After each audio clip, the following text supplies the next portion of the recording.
2019 में हम विधान परिषद का चुनाव लड़े। हम डायरेक्ट लोगों से संवाद करते हैं। जब भी हम अपने क्षेत्र में जाते हैं तो अच्छी खासी संख्या में लोग हमारे साथ चलते हैं। हमारा पहला जो है फोकस वो युवाओं पर है। हमारा फोकस पहले ये है कि हम अपने यंग जनरेशन को सुधारें। जब तक यंग जनरेशन नहीं सुधरेगा देश तरक्की नहीं करेगा। अगर वो जनप्रतिनिधि उस स्तर पे सोचे कि आपका युवा अपने पैरों पे खड़ा हो सके तो ये बिहार के डेवलपमेंट में बहुत बड़ी मदद भी हो। किसानों और महिलाओं के लिए भी हमारे पास कार्यक्रम है। कौन सी खेती करें उसकी क्या ट्रेनिंग होनी चाहिए और उसमें कौन सा बीज यूज करना चाहिए। तो ये वर्कशॉप जो है हम हर एक 3 महीने पे लगाएंगे।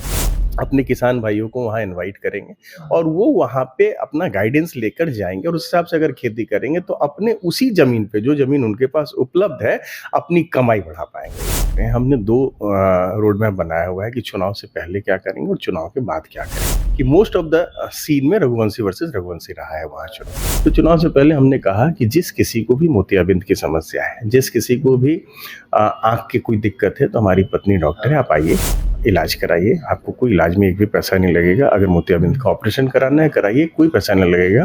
तो हमारा प्रयास ये है कि पहले इस्तेमाल करो फिर विश्वास करो। बाढ़ विधानसभा का अपना एक इतिहास रहा है, रघुवंशी वर्सेस रघुवंशी।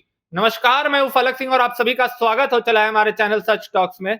न पक्ष न विपक्ष, सिर्फ सच।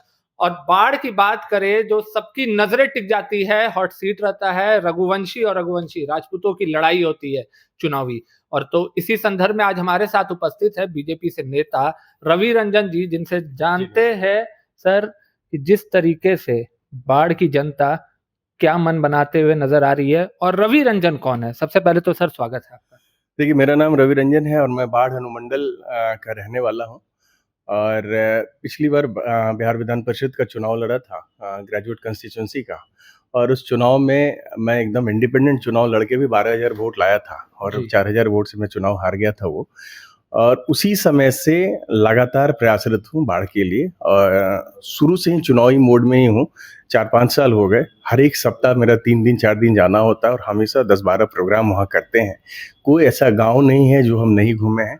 32 पंचायत 27 वार्ड है वहाँ। हर एक वार्ड और हर एक पंचायत में हमारे कहीं ऐसे नहीं है कि हमारे भाई वहाँ खड़े नहीं है हमारे लिए। तो यही है रवि रंजन। सर, रवि रंजन जी का पॉलिटिकल कैरियर कहाँ से शुरू हुआ? देखिए, हमारी पढ़ाई लिखाई जो है दिल्ली यूनिवर्सिटी से हुई कॉलेज लेवल पे। और जब हम स्कूल में थे तो मेजर पढ़ाई हमारी जो हुई सेंट जेवियर्स स्कूल मुजफ्फरपुर और डिनोवली स्कूल और इम्पीरियल स्कूल हमारा जो था वो धनबाद में था। मैं अपने क्लास का भी कैप्टन था और अपने स्पोर्ट्स टीम का कैप्टन था जब हम सेंट जेवियर्स में पढ़ते थे। जब हम डिनोवली स्कूल में पढ़ते थे उस समय हम अपने स्कूल के कैप्टन थे। जब हम दिल्ली यूनिवर्सिटी में आए तो दिल्ली यूनिवर्सिटी में हिंदू कॉलेज में हम पढ़ाई की हमारी हुई है, सोशियोलॉजी हमारा ऑनर्स पेपर था।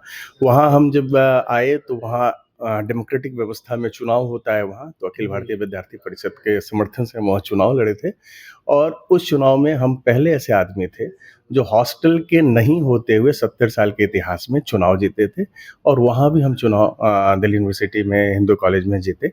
और उस चुनाव के बाद जो है फिर चूँकि लोअर मिडिल क्लास फैमिली से थे तो लग गए बिजनेस में। रोजी रोटी के लिए हर एक आदमी को प्रयास करना है, मुझे भी प्रयास करना था। और पुनः 2019 में हम विधान परिषद का चुनाव लड़े और अभी जो है बाढ़ विधानसभा की तैयारी कर रहे हैं। सर, वो क्या टर्निंग पॉइंट था जो कि आपको बाढ़ से चुनाव लड़ने के लिए प्रेरित किया? देखिए, टर्निंग पॉइंट का क्या था कि जब हम बिहार विधान परिषद का चुनाव लड़ रहे थे पटना स्नातक क्षेत्र से, तो बाढ़ चूंकि हमारे ठीक बगल में था, वहाँ सौभाग्य से एक बड़ी अच्छी टीम बन गई थी। और जो वो टीम बनी तो उन लोगों ने मतलब वो उन लोगों में एक जज्बा दिखा हमें। ऐसे टीम हमारी जो है नवादा में भी काम कर रही थी और वहाँ भी बहुत अच्छा, नालंदा में भी। बट इन लोगों का जज्बा था और कब हम इतने बड़े नेता थे भी नहीं कि हम बाहर से जाकर चुनाव लड़ते, तो लड़ना तो अपने ही क्षेत्र से चुनाव लड़ना था। तो हमारे अनुमंडल का ये सीट था, तो वो जज्बा जो है वो हम लोगों को मोड़कर लाया कि भैया ठीक है, ये पहला चुनाव था, इसमें भी आपने बहुत मेहनत किया और एक अच्छे जगह पे पहुंचे, तो क्यों नहीं हम लोग बाढ़ की तैयारी करें। और उसी चुनाव में हम लोग लग गए और उसी तैयारी में लग गए। रवि जी, विपक्ष भी अपनी तैयारियां पूरी जोर शोर से कर रहा है, तो ऐसा क्या कुछ अलग करने जा रहे हैं बाढ़ के आवाम के लिए आप? देखिए, अभी तक की जो राजनीति है ना, परंपरागत राजनीति है। लोग जो है इस राजनीति में जो माहौल बनाते हैं वो ऐसा ही माहौल होता है। ये ड्राइंग रूम पॉलिटिक्स होती है। कुछ लोग सेट होते हैं कि इस गांव में इनको बोल दो तो टिकट दिला देगा, उस गांव में उनको बोल दो तो टिकट दिला देगा। हम डायरेक्ट लोगों से संवाद करते हैं और इसी संवाद का नतीजा ये है कि जब भी हम अपने क्षेत्र में जाते हैं तो अच्छी खासी संख्या में लोग हमारे साथ चलते हैं और हर एक आदमी को हम नाम गांव से जानते हैं कि अगर आपको कोई समस्या है तो सीधे हमसे बात करें और किसी भी तरह की कोई भी बात हो तो आप सीधे आकर बताएं, नहीं कि कोई भाया मीडिया से बताएं। और हमारा जो रूपरेखा है इलेक्शन का वो है युवाओं, किसानों और मातृत्व जो हमारी शक्ति है, मातृशक्ति है, उनको लेकर बना हुआ है। हमारा पहला जो है फोकस वो युवाओं पर है, क्योंकि हमारा देश जो है तभी प्रगति की राह पे जाएगा जब हमारे युवा जो है पढ़ लिख कर कुछ करेंगे या रोजी रोजगार करके कुछ करेंगे।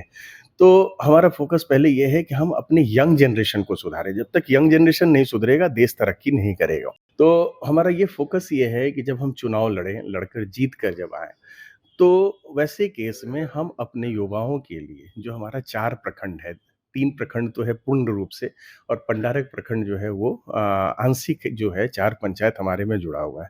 तो ये चारों प्रखंड में बेलछी, अथमलगोला, बाढ़ और ये जो पंडारक का कुछ अंश जो आता है उसमें चारों में एक बड़ी लाइब्रेरी का निर्माण कराएं। और ये जो लाइब्रेरी हो इसमें वैसे बच्चे जिनकी पढ़ने की इच्छा है बट गरीबी की वजह से मटेरियल की उपलब्धता नहीं होने की वजह से वो नहीं पढ़ पा रहे हैं, तो वैसे बच्चों के लिए हम उस लाइब्रेरी में क्लास 10th से लेके 10th 12th ग्रेजुएशन का बुक प्लस अगर वो सिपाही भर्ती से लेकर कलेक्टर बनने तक की भर्ती की किताबें वहाँ उपलब्ध करा दें और करंट अफेयर्स को ठीक करने के लिए वहाँ मतलब फ्री में रहेगा सबके लिए? हाँ, ये फ्री ही रहेगा क्योंकि तो सरकार का फंड है जो हमको मिलता है, उसी से हम बनाएंगे तो उनके लिए तो फ्री ही है।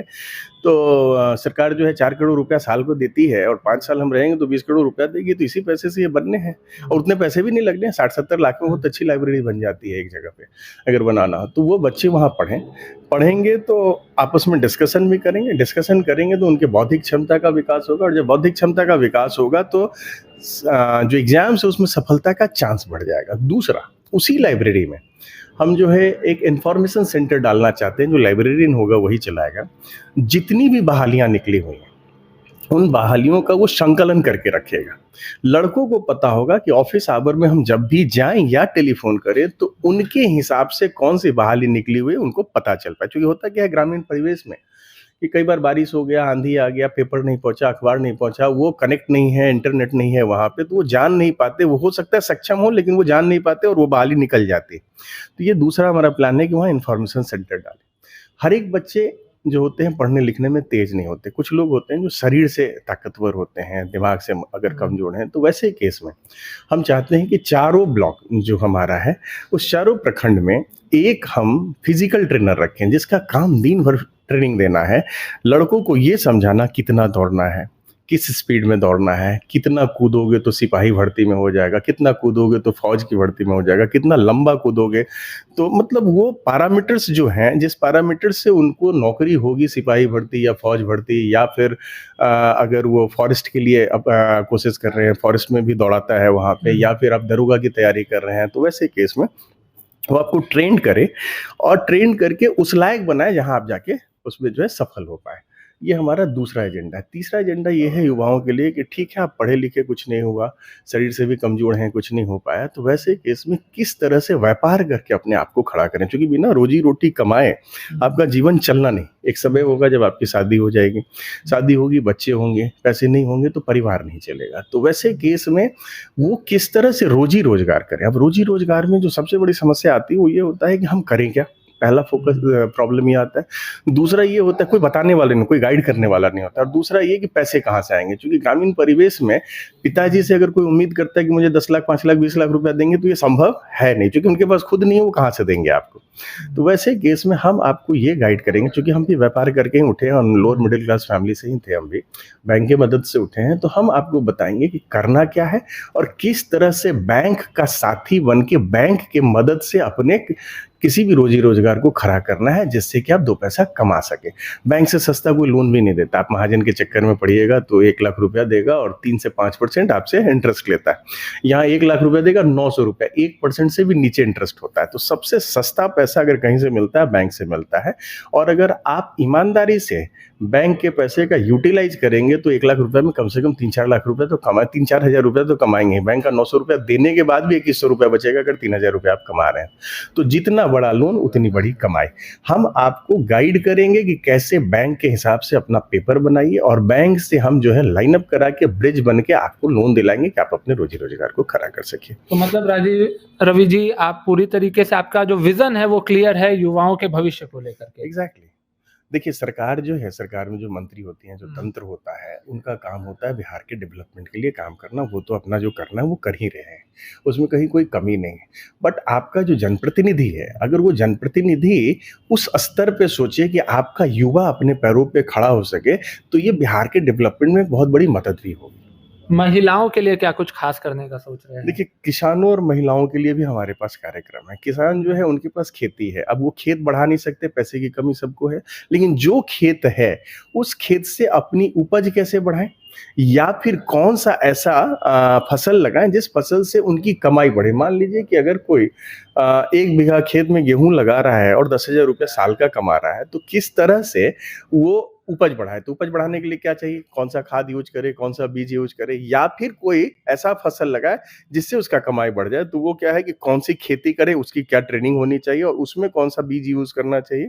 तो ये वर्कशॉप जो है हम हर एक 3 महीने पे लगाएंगे, अपने किसान भाइयों को वहाँ इनवाइट करेंगे और वो वहाँ पे अपना गाइडेंस लेकर जाएंगे और उस हिसाब से अगर खेती करेंगे तो अपने उसी जमीन पे, जो जमीन उनके पास उपलब्ध है, अपनी कमाई बढ़ा पाएंगे वो।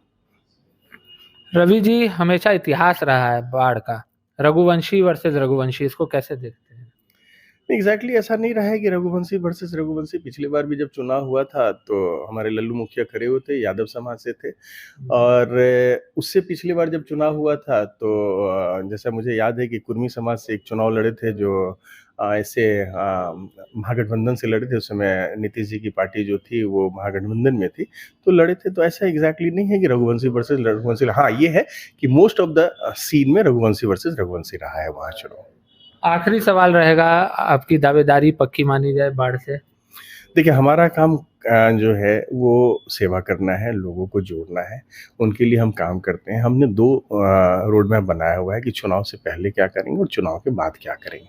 हम चुनाव से पहले वाला जितना काम है वो अभी कर रहे हैं। हमने बताया उन लोगों को कि किसी को भी, जैसे हमारी वाइफ डॉक्टर है, तो चुनाव से पहले जब भी आप कुछ करते हैं तो अपने सामर्थ्य से करते हैं, और चुनाव के बाद जब आप काम करते हैं तो एक जनप्रतिनिधि के रूप में काम करते हैं, क्योंकि जब जनप्रतिनिधि बन जाते हैं तो बहुत एक्सेस आपका सरकार में बढ़ जाता है।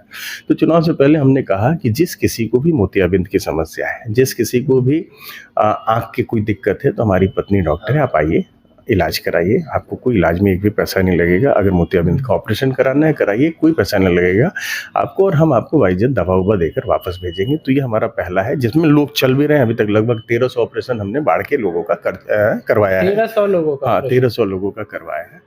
दूसरा, हमने उनको बताया कि मान लीजिए घर में कोई घटना दुर्घटना ऐसी हो जाए जो स्वास्थ्य से लेकर है, आप यहाँ आए, PMCH, NMCH, IGMS या एम्स में आप जाते हैं, हो सकता है कई बार जो होता है आपको ICU नहीं उपलब्ध हो पाता, आप नहीं समझ पाते कहाँ एडमिट हों, क्या करें, किस तरह से जाएं, बैंक ये नहीं है। तो हम बोले कि आप उसमें हमारी मदद लीजिए। हमारा प्रयास ये रहेगा कि आपको जल्दी से जल्दी जो भी ज़रूरत है, ICU की ज़रूरत हो तो, या फिर वेंटिलेटर की ज़रूरत हो तो, वो हम आपको तुरंत करा देंगे, जिससे कि आप जो है अपने जो भी आपके नियर डियर हैं, जो आपका परिवार है, उसका जान बच सके। तीसरा हम लोगों का जो है वो है कि जब भी कभी भी कोई एक्सीडेंट, क्योंकि हमारे यहाँ ब्लड बैंक नहीं है, वहाँ बाढ़ किसी का एक्सीडेंट हो जाता है और सबसे ज़्यादा ब्लड लॉस से ही लोग मरते हैं, तो हमारी पूरी टीम इसमें लगी रहती है, टीम रवि रंजन, कि किसी को भी खून की कोई ज़रूरत हो तो हम लोग ग्रुप में मैसेज डालते हैं और एक लड़का हमारा चला जाता है, जाके खून देकर उसको जान बचाता है। तो ये चुनाव से पहले करने वाले कार्य हैं जो हम लोग कर रहे हैं। चुनाव के बाद का खाका तो हर एक नेता बताता है, तो हमारा भी खाका बना हुआ है जो आपको बताया। चुनाव से पहले वाला लोग बहुत कम लोग बताते हैं और करते हैं, तो हमारा प्रयास ये है कि पहले इस्तेमाल करो फिर विश्वास कर लो। चलिए, तो ये थे हमारे साथ रवि रंजन जी, भाजपा के नेता, जिनके तरफ से आपने साफ तो सुना है, पहले इस्तेमाल करो और फिर विश्वास करो। भाजपा का कमल लेकर के खिलाने के लिए बाढ़ के जनता के बीच में उतर चुके हैं और जब उतरे भी है तो नए उद्देश्य, नए सोच और नई रणनीति के साथ उतरे हैं और जनता के लिए उतरे हुए हैं। अब क्या बाढ़ की जनता इन्हें कितना प्यार देती है ये आने वाला वक्त बताएगा, पर तब तक के लिए धन्यवाद। देखते रहे सच टॉक्स। सच टॉक का ये वीडियो आप लोगों को कैसा लगा कमेंट करके जरूर बताएं। साथ ही साथ अपने दोस्तों से शेयर करना इस वीडियो को ना भूलें और हमारा 25 लाख का परिवार फेसबुक पे है, फॉलो बटन पे क्लिक करके जो है आप उससे जुड़ सकते हैं। यूट्यूब पे भी लगभग 25 लाख का परिवार है हमारा, उस पे भी जो है सब्सक्राइब बटन पे क्लिक करके आप जुड़ सकते हैं। साथ ही साथ इंस्टाग्राम और ट्विटर पे भी जो है आप फॉलो करना ना भूलें, तब जाके जो है आपको वीडियो का नोटिफिकेशन सबसे पहले मिलेगा। जय हिंद।